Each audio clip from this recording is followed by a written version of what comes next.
आज उत्तर प्रदेश में जिस तरह से सांप्रदायिक हिंसा हो रही है पूरे प्रदेश में, ये केवल ये राजनीतिक विषय नहीं है, किसी विशेष व्यक्ति से संबंधित नहीं है। ये उत्तर प्रदेश की 25 करोड़ की जनता की सुरक्षा का विषय है। मैं ये मानती हूँ कि कोई भी सरकार और कोई भी मुख्यमंत्री ये नहीं चाहता कि सांप्रदायिक दंगे हों, प्रदेश जले। पर अफसोस की बात है कि आज उत्तर प्रदेश में दो ऐसी दर्दनाक घटनाएं हुई जिसकी वजह से आज प्रदेश का माहौल ठीक नहीं है। विस्तार से हमारे वरिष्ठ साथी माननीय विधायक बाल जी ने पूरी बात संभल के बता दी, पर मैं शुरू करना चाहती हूँ जो इसके पहले की 13 अक्टूबर की जो घटना बहराइच में हुई, महसी तहसील में, जिस वजह से ये घटना हुई दुर्गा पंडाल में दुर्गा विसर्जन को लेकर के। पूरी घटना में माननीय अध्यक्ष जी उसको दोहराने से कोई फायदा नहीं है, क्योंकि मेरा आशय ये नहीं है कि कोई उत्तेजना पैदा की जाए, पर मेरा आशय सिर्फ इतना है कि जो तथ्य हैं उस पर चर्चा हो और केवल सदन को नहीं, इस प्रदेश की जनता भी जाने सच क्या है और सरकार का भी पक्ष आना चाहिए। जिस तरह से हम सब ने देखा, टीवी पर देखा, मोबाइल पे देखा, अखबारों में पढ़ा, वहां पर एक घटना होती है, जो पूरा प्रोसेशन निकलता है उस पर कोई काबू नहीं था। वो जाता है और जिस तरह के उत्तेजना फैलाने वाले उस पे गाने चलाए जाते हैं, अश्लील गाने चलाए जाते हैं। वो डीजे रोकने का प्रयास होता, उस पर कहासुनी होती है और अंत उसका तो सबसे बड़ा भयानक अंत होता है कि एक नौजवान, एक गरीब ब्राह्मण परिवार का बेटा, वो कम उम्र थी, उत्तेजित था, वो एक घर पे चढ़ता है और झंडा उतार कर अपना झंडा लगा देता है। दुखद ये था कि सारी भीड़ नीचे जमा थी, वो भी किसी का बेटा था।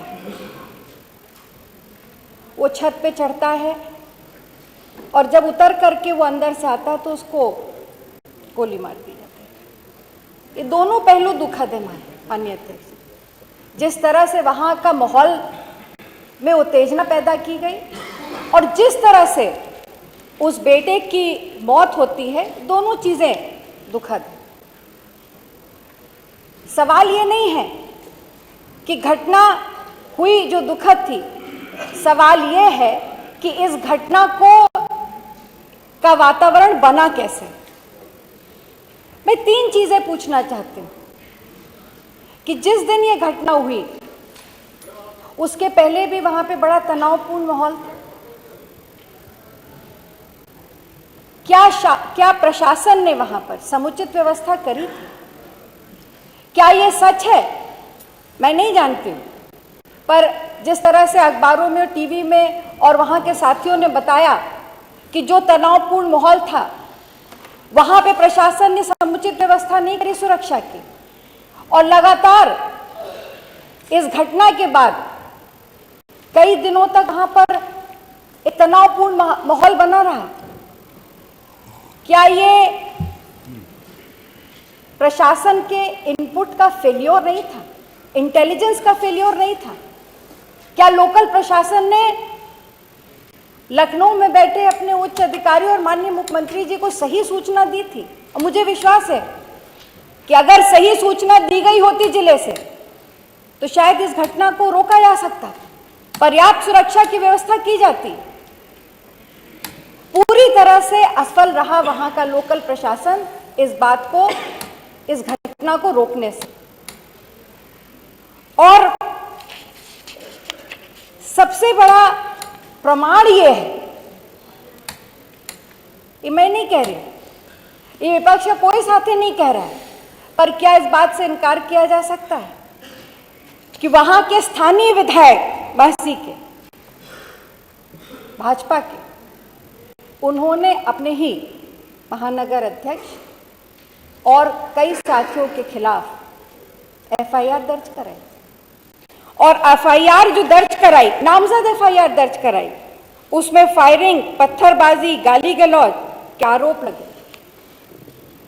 ये एफआईआर किसी विपक्ष के सदस्य ने नहीं कराई थी, स्थानीय सदस्य ने कराई थी। इस सदन के एक जिम्मेदार सदन के सदस्य ने अपनी पार्टी के पदाधिकारी के खिलाफ कराई थी।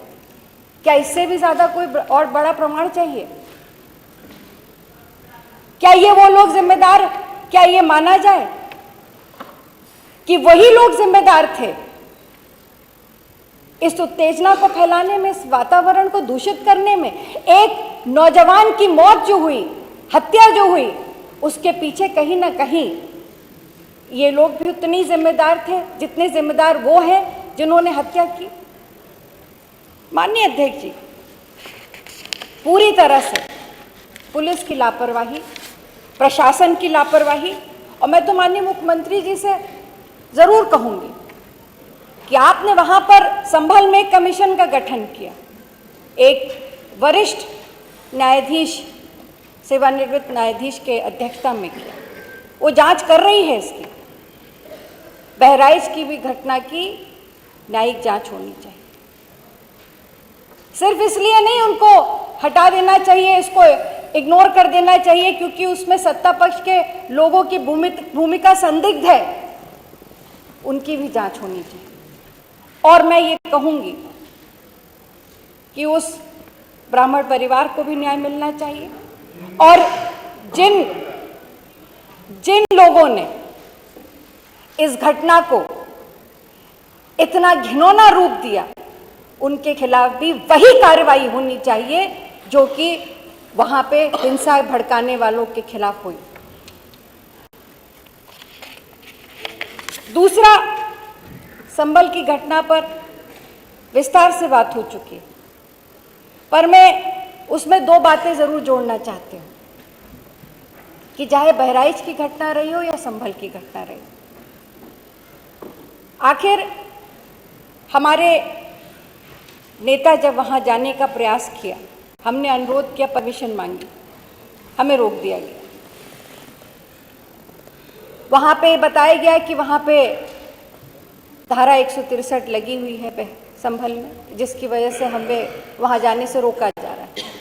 अब मैं ये जानना चाहती हूँ कि जो धारा संभल के जिले में लगी थी, वो 300-350 किलोमीटर दूर दिल्ली से जब राहुल गांधी जी और प्रियंका गांधी जी चले तो उनको दिल्ली के बॉर्डर पर रोक दिया गया।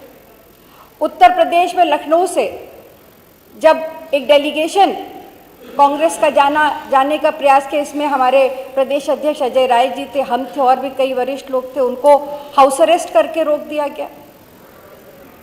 माननीय अध्यक्ष जी, मैं आपके माध्यम से माननीय मुख्यमंत्री जी से आज ये स्पष्ट बताना चाहती हूँ कि साधारण घटना नहीं थी संभल की। इसमें 5 लोगों की गोली लगने से मौत हुई थी और 30 पुलिसकर्मी घायल हुए।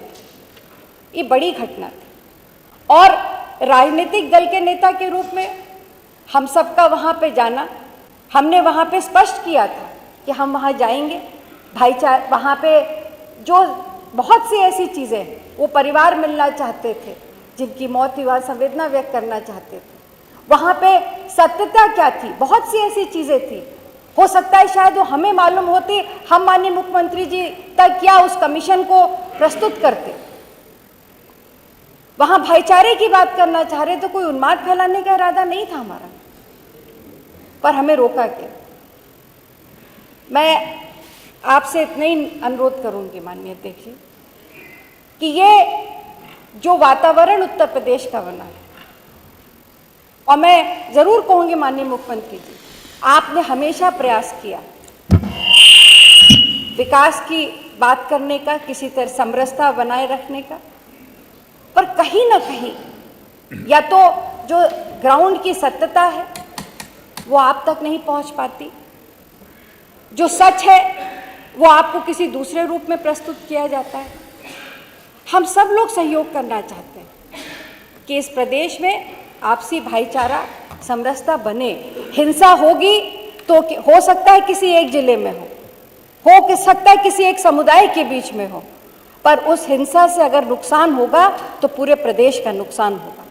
और हम सब की ये जिम्मेदारी है, नैतिक जिम्मेदारी, कि संविधान की रक्षा हो, प्रदेश आगे बढ़े।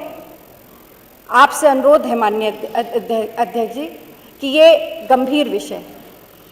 यहाँ पर सांप्रदायिक दंगे जिस तरह से बढ़ते चले जा रहे हैं, इन पे रोक लगनी चाहिए और इस विषय पर चर्चा होनी चाहिए।